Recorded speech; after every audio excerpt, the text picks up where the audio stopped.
Hey guys, it's Ben here with MTM. Today we're going to be going over tourniquets, how to use them, why we should use them, and why you should have them on your person, and also what to look out for scams and knockoffs and things like that. So without further ado, let's get into the video. So right here I have a genuine cat tourniquet Gen 7. You can tell by the writing on the back here. Now, what a tourniquet is used for is stopping massive hemorrhaging. This would be M in the March algorithm, or updated is the S March algorithm. And what that basically means is if you have an arm or a leg that's profusely bleeding, you're going to cut the blood flow off to that ligament so you don't bleed out. So these are great for that application. You would use these, like I said, if you're bleeding out from a ligament or something like that. And you would normally use this and put it 2 inches above the wound. However, in a combat or just a stressful environment, the saying is high and tight with these. So basically, no matter where it is, you can just know to throw this on and put it as far up the ligament as you can go. So that's a good rule of thumb with these. If you haven't had a lot of training or you just don't know really where to put it in the moment, default is always high and tight. So why would you use these? So you can use these in combat application if you get shot, or you can use these if you have a car accident and you have an amputation, somebody has an amputation, you can quickly and efficiently deploy this. So getting into how to use it, these will usually be staged. It's good to stage these. When they are in the packaging, they will not be staged. Actually, I think with these, the cats, they have recently updated that within the last couple years, but you do not want to have it set up like that or with the Velcro tied down all the way. You want it to be easily deployable, and what that basically means is so that when you need this, because when you need this, you need it right away and as fast as you can, so you don't bleed out, and you want it to be right there, right, easily available for you to put it on. So we have this folded a certain way so that I can do exactly what I just showed you, pull it apart, and now you have a hole for you to put around the arm or the leg, and then you have this tab here ready to go.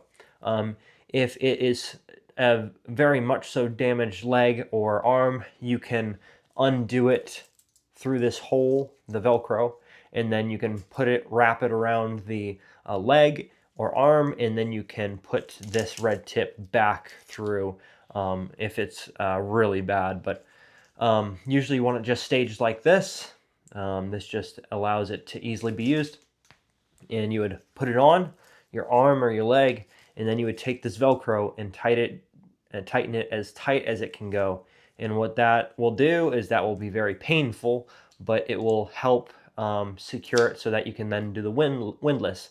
This is a very painful process, but its pain is secondary to stopping the bleeding. So you would tighten the Velcro down like I just said, and then tighten this windlass, which is this bar here, and that will tighten it even more.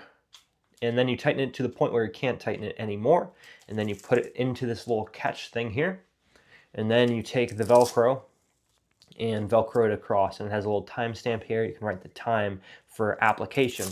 The reason you would want to write the time down is because the committee on TCC, or TCCC, which is Tactical Combat Casualty Care, says that you should not have a tourniquet on for more than 2 hours, because then it will start to cause damage to the ligament, nerve damage.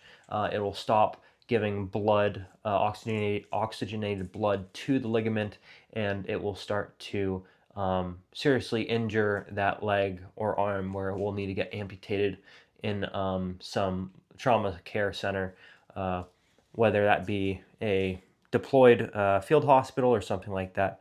But so that is something to be aware of, so that responders, those that are surgeons or anybody like that, knows how long this tourniquet has been on, for that proper procedure of knowing when is too far gone that they'll need to amputate.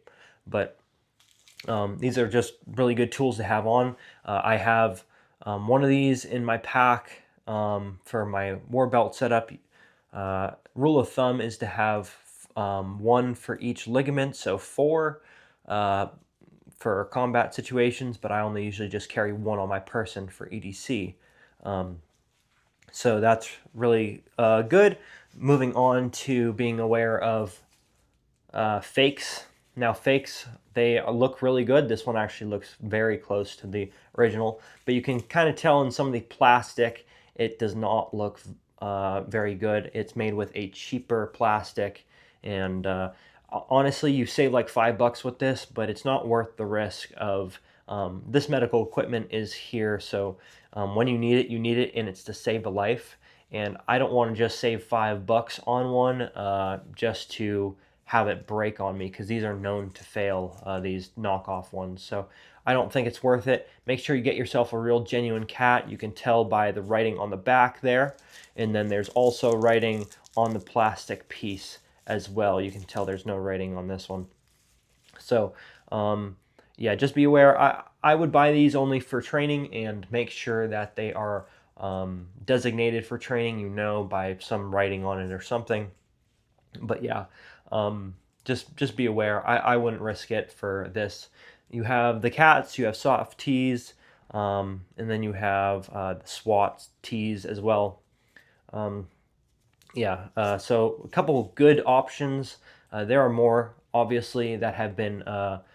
You need to get one that should be approved by the TCCC committee, but these are cheap, and they're really battle tested. These have seen a lot of combat testing, and just police work as well for LE and civilian use as well.